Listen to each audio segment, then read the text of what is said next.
नमस्कार भाइयों बहनों। संसार कितना भी सुंदर क्यों ना मिले,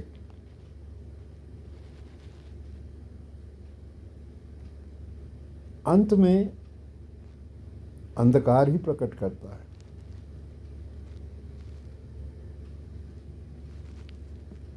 ये सत्य इतना स्पष्ट है जैसे सूर्य को देखना स्पष्ट है, चंद्रमा को देखना स्पष्ट है। ये सत्य भी उतना ही स्पष्ट है। कितनी चमक दमक क्यों ना संसार में मिल रही हो, लेकिन अंत में ये अंधकार में ही परिवर्तित हो जाती है।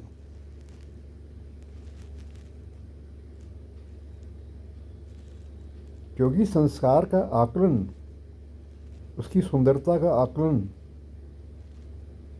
मन के द्वारा किया जाता है।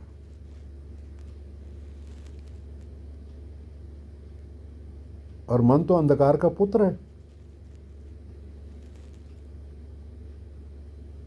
मन अंधकार का पुत्र है,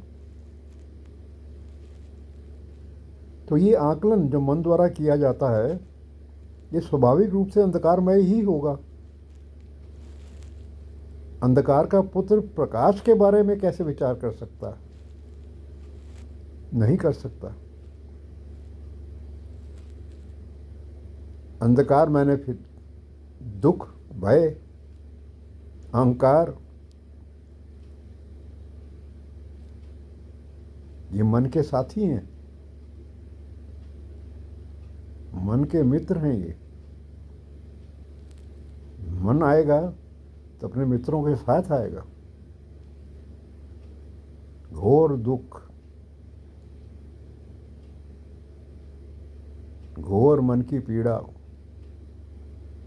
घोर शारीरिक कष्ट,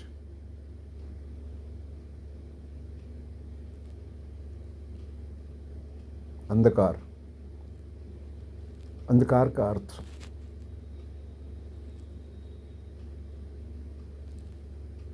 प्रकाशमय होना है, तो प्रकाश के पुत्र को पकड़ना होगा। प्रकाश के पुत्र कौन है? प्रेम प्रकाश का पुत्र है। करुणा, संतोष, आनंद, परमानंद, ब्रह्मानंद, ये प्रकाश के पुत्र हैं। तो प्रकाश के पुत्रों को साथ खड़ा करोगे तो प्रकाश में रहोगे, और अंधकार के पुत्रों के साथ खड़े होगे जो कि मन है, तो घोर दुख और निराशा, पीड़ा, यही प्राप्त होगा।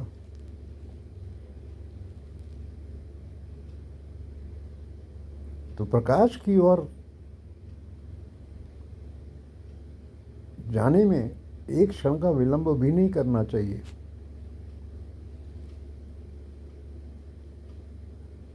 क्योंकि पूरे संसार में अंधकार बहुत छाया हुआ है आज के युग में। बहुत जल्दी अंधकार पकड़ लेगा आपको, बहुत घनीभूत हो चुका। तो प्रकाश की एक किरण भी दिखाई दे तो बिना कोई क्षण गंवाए उसको पकड़ना चाहिए, प्रकाश को पकड़ लेना चाहिए। अंधकार भगाओ तो प्रकाश स्वतः प्रकट होगा। अंधकार को भगाने के लिए मन के ये जितने साथी हैं, इनकी ओर पीठ कर लो।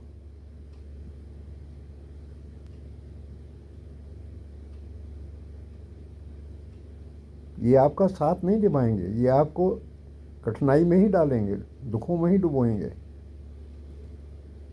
दूर कर लो इनको अपने से, और प्रकाश के पुत्रों को अपना मित्र बनाओ।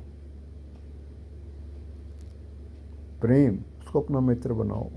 करुणा, उसको अपना मित्र बनाओ। आनंद, उसको अपना मित्र बनाओ।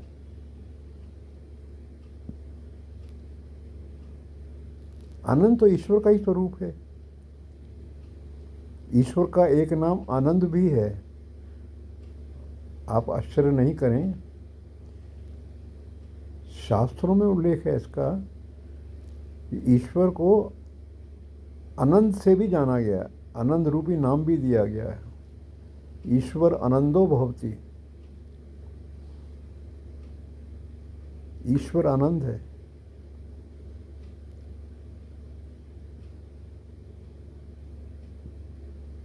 जो आनंद को पकड़ने के लिए कोई यात्रा आपको नहीं करनी, अंधकार को भगाने के लिए आपकी यात्रा है। आपके जीवन की सारी यात्रा इस अंधकार को भगाने के लिए है। अंधकार भागा नहीं, प्रकाश स्वयं प्रकट होगा, ईश्वर स्वयं प्रकट होगा। परंतु अंधकार को भगाने का कार्य वो आपको स्वयं ही करना है। अपना कचरे से भरा हुआ कमरा, दुर्गंध युक्त कमरा, उसकी सफाई खुद करनी है। इतना कार्य आपको सौंपा हुआ है ईश्वर ने। इतना कार्य आपको करना है, शेष ईश्वर स्वयं देखेगा। आप जो अपना कमरा साफ करने लगोगे तो वो कमरा सुगंधित होगा। वो आपके द्वारा लाई गई सुगंध नहीं है, क्योंकि आपने अपने कमरे के अंधकार को या दुर्गंध को स्वयं हटाने का प्रयास किया। दुर्गंध हटी नहीं कि सुगंध प्रवेश करेगी। सुगंध को लाना नहीं है, वो अपने आप प्रवेश करे। वो सब जगह विद्यमान है। पूरे ब्रह्मांड में कोई ऐसा स्थान नहीं जहाँ पे ये सुगंध विद्यमान ना हो, ईश्वरीय प्रकाश विद्यमान ना हो। अनंत कोटि ब्रह्मांड में ईश्वरीय प्रकाश विद्यमान है। पर यह नहीं हो सकता कि आप अपने कमरे को गंदा भी करते रहें और सुगंध की आशा भी करें। ये दोनों चीज़ें साथ साथ नहीं चल सकती। दुर्गंध हटाओ, सुगंध पाओ। अंधेरा हटाओ, प्रकाश पाओ, अर्थात ईश्वर को पाओ। इतना ही। धन्यवाद।